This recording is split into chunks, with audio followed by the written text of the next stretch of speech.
Donc, continuons sur la toute dernière partie de ce chapitre sur la nutrition minérale des plantes. Donc, le cas particulier de l'absorption et du métabolisme de l'azote, et on s'est arrêté la dernière fois à cette diapositive, en fait, pour montrer l'importance de cette symbiose entre les légumineuses et un genre de bactérie qui vit dans le sol, le rhizobium. Comme je disais, le rhizobium vit librement dans le sol. Il est incapable d'absorber ou de fixer l'azote atmosphérique, mais lorsqu'il entre en symbiose avec les légumineuses, c'est là qu'il devient capable de fixer l'azote atmosphérique. Donc, cette symbiose très importante, on va détailler à l'instant, jouerait un rôle très important dans la fertilisation des sols. Donc, souvent, les légumineuses joueraient le rôle d'engrais verts dans les champs de culture. Les légumineuses, vous les savez, vous les connaissez bien sûr, on les consomme presque au quotidien ici au Maroc, comme l'haricot, comme la lentille, le soja, la fève, bien sûr, le pois chiche, la luzerne qu'on donne surtout au bétail, etc. Donc, ce sont tous des plantes dont le fruit est sous forme de gousse, à l'intérieur duquel se trouvent donc les graines qui sont toujours très riches en protéines parce qu'ils sont capables, justement, la plante est très riche en azote. Donc, qui dit azote dit une grande proportion en protéines. Et donc, on va voir cette symbiose entre ces deux partenaires, à savoir les légumineuses et le genre rhizobium, pardon. Donc ici, vous voyez, c'est une pratique agricole très courante. Les agriculteurs ont tendance à intercaler donc, une rangée de céréales, ici le maïs, avec une rangée de légumineuses, ici la fève. Et donc, ça permet justement aux céréales qui sont vraiment très gourmands en azote d'être bien alimentés en azote grâce à la présence de ces légumineuses qui vont fixer l'azote atmosphérique grâce au rhizobium qui se développe au niveau des nodosités. C'est ce qu'on va voir par la suite. Une autre pratique, c'est en fait les rotations de culture. C'est-à-dire une année, l'agriculteur va cultiver des légumineuses. L'année d'après, ce sont les céréales pour en fait permettre au sol de se restituer en minéraux, notamment l'azote qui va donc être apporté grâce aux racines de ces légumineuses. En plus, après la récolte des légumineuses, toutes les parties de la plante qui vont rester dans le sol vont permettre d'enrichir le sol en azote, comme je disais tout à l'heure, et donc ils sont comme des engrais verts dans l'agriculture sur les champs, tout simplement. Donc, plusieurs associations symbiotiques fixatrices d'azote sont connues. La plus courante est l'association entre le rhizobium et les légumineuses. La plante est appelée l'hôte et le bactérien est le symbionte. Cette association symbiotique se traduit par la formation sur la racine de ce qu'on appelle les nodosités ou les nodules qui vont abriter les rhizobiums. Et il y a en fait une spécificité de l'hôte. Ça veut dire quoi? Ça veut dire une espèce de bactérie ou un genre de bactérie va contracter une légumineuse bien spécifique, c'est-à-dire par exemple la bactérie, un rhizobium qui va infecter le soja, ici la glycine, ne peut pas infecter par exemple le trèfle ou le pois ou la fève. Et vice-versa, c'est-à-dire Biova vicia, c'est-à-dire qui va donc permettre de la symbiose avec la lentille, le pois ou la fève, ne peut pas le faire avec le soja ou la luzerne, etc. C'est ce qu'on appelle la spécificité de l'hôte. Il y a une spécificité dans la symbiose rhizobium et légumineuse, et donc sur ces tableaux sont énumérés certaines associations les plus importantes entre le rhizobium et certaines légumineuses. Sur cette photo, vous voyez donc ces nodosités, ce sont des excroissances au niveau de la racine qui vont abriter le rhizobium qui va se transformer en bactéroïde, rappelez-vous de ce qu'on avait dit la dernière fois, qui devient comme des machines de fixation de l'azote atmosphérique. En contrepartie, la plante hôte va fournir au rhizobium le carbone nécessaire pour leur croissance et leur multiplication. Donc, les deux partenaires dans cette symbiose vont tirer profit l'un de l'autre. Ici, donc, le bactéroïde, abritant les bactéries transformées pour la fixation de l'azote. Et puis ici, donc, c'est le nodule, donc c'est excroissance qu'on va détailler par la suite. Donc, vous voyez ici, c'est chez les racines de soja, qui est donc légumineuse qui peut fixer donc l'azote grâce à cette symbiose avec les rhizobiums. Vous voyez, ces points blancs sont donc les nodules racinaires qui hébergent le rhizobium. En fait, la formation du nodule nécessite plusieurs étapes. La première étape, en fait, c'est que les racines vont synthétiser ce qu'on appelle les flavonoïdes. Ce sont des métabolites secondaires qui vont attirer les rhizobiums qui sont spécifiques à la légumineuse en question, ce qui va engendrer cette courbure du poil absorbant. Après, donc, les rhizobiums vont digérer la paroi et la membrane plasmique pour entrer à l'intérieur de la cellule et constituer ce qu'on appelle le cordon d'infection. Ce cordon d'infection va progresser vers les cellules corticales, c'est-à-dire les cellules du cortex de la racine. Et en même temps, il y aura une zone qui va commencer des divisions cellulaires intenses. C'est en fait le lieu où va se constituer, où va se former le nodule. Et après, donc l'étape qu'on ne voit pas ici, la dernière, c'est le déversement complet du cordon d'infection dans des cellules en division, ce qui va engendrer donc cette excroissance qui va former le nodule et qui va abriter l'ensemble des rhizobiums qui vont infecter donc la racine. Donc vous voyez, on coupe après donc cette coupe transversale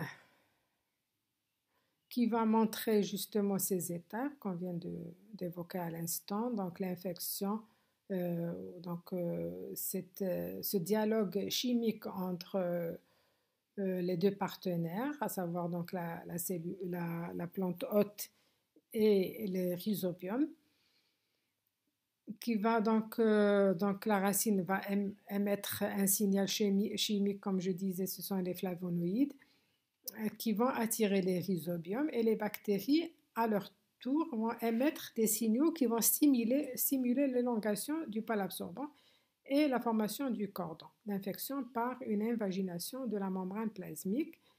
Donc la deuxième étape, ce cordon d'infection qui va progresser vers les cellules corticales et vous voyez donc les parties oranges, ça veut dire que ce sont des cellules en division massive et qui vont abriter à la fin les rhizobiums, ce qui va constituer donc le nodule. Vous voyez le nodule qui va donc être en relation directe avec les vaisseaux du xylème et du phloème. En fait, les vaisseaux du xylème vont apporter donc l'azote ou donc en l'occurrence l'ammonium vers les autres parties de la plante via donc la sève brute, et la sève élaborée va apporter directement vers le nodule donc les substrats carbonés issus de la photosynthèse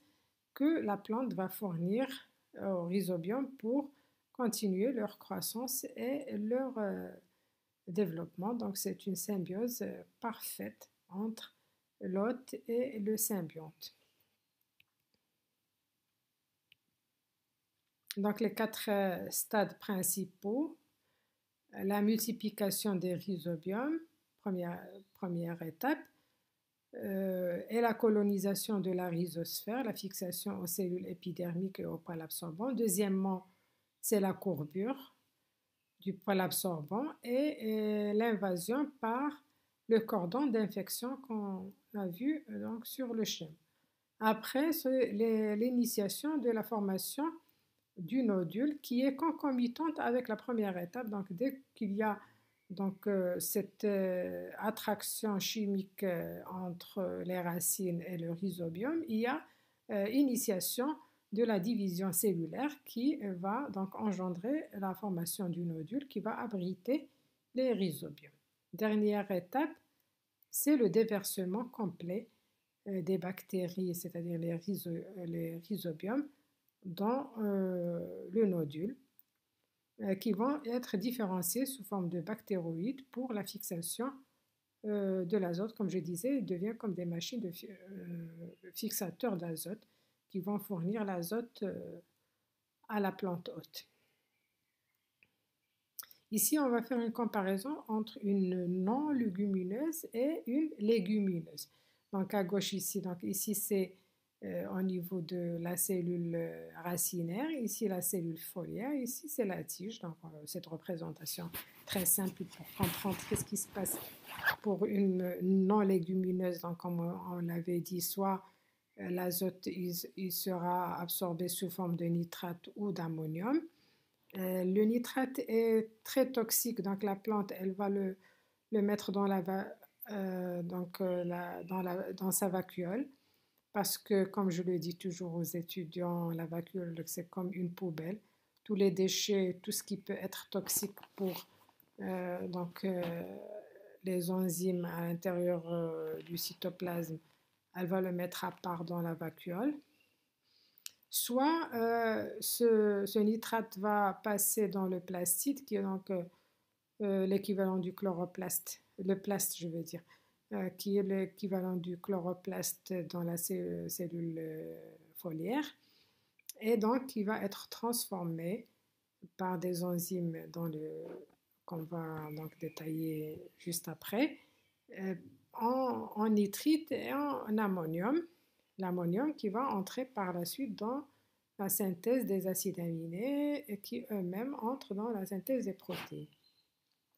Soit donc le nitrate va être véhiculé vers la partie aérienne, notamment au niveau de la feuille, et pareil, soit il va être stocké au niveau de la vacuole, soit il va être donc réduit dans le chloroplaste pour donner aussi pareil les acides aminés. Pour la plante qui est une légumineuse, c'est-à-dire qui est capable de faire la symbiose avec les rhizobiums. Donc ici, c'est le bactéroïde qui va fixer directement l'azote atmosphérique pour le convertir en ammonium. Et cet ammonium va donc permettre la synthèse du premier acide aminé synthétisé, c'est la glutamine, qu'on va voir par la suite. Et donc, ce glutamine, soit il va être utilisé au niveau de racine, soit il va être transporté vers la partie aérienne, notamment dans les amides et les uréides, où il va entrer dans la constitution des acides aminés. Alors, l'assimilation du nitrate au niveau de la cellule végétale, donc pour une plante non légumineuse, elle va absorber donc, les nitrates. Les nitrates, comme on vient de dire, vont être stockés soit dans la vacuole, soit être réduits par quatre enzymes bien spécifiques. Une au niveau du cytoplasme, c'est la nitrate réductase, et les trois autres au niveau du plastique, ou dans le plaste, ou dans le chloroplaste, qui va donc donner l'ammonium, puis donc la glutamine, c'est ce qu'on va voir dans le cycle qui va suivre. Donc cette voie d'assimilation de nitrate chez les plantes supérieures euh, fait intervenir 4 enzymes très importants. La première, c'est la nitrate réductase qui se trouve toujours dans le cytoplasme, la nitrite réductase, la glutamine synthétase et la glutamate synthase, appelée aussi GOGAT. Donc, comme je viens de dire, la nitrate réductase est toujours localisée dans le cytoplasme. Par contre, les 3 autres se trouvent dans le chloroplaste où ils vont utiliser l'ATP et le pouvoir réducteur issu de ces réactions photosynthétiques pour la fixation de l'azote.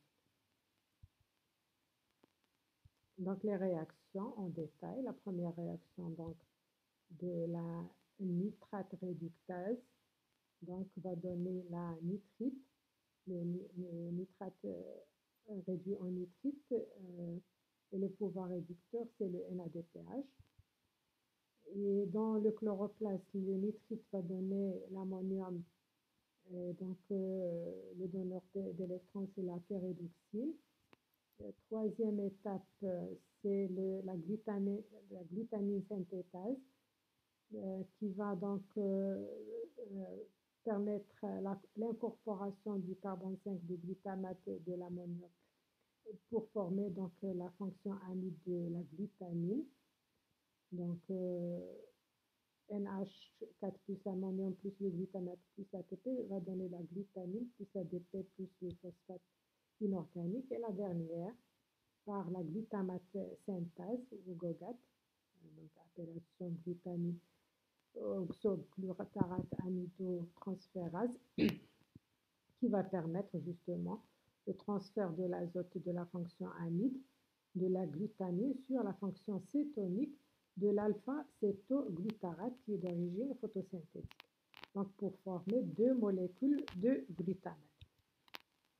Donc, ce cycle de l'assimilation de l'ammonium, donc c'est ce qu'on appelle le cycle de glutamate synthase. Donc, vous voyez ici 2 molécules de glutamine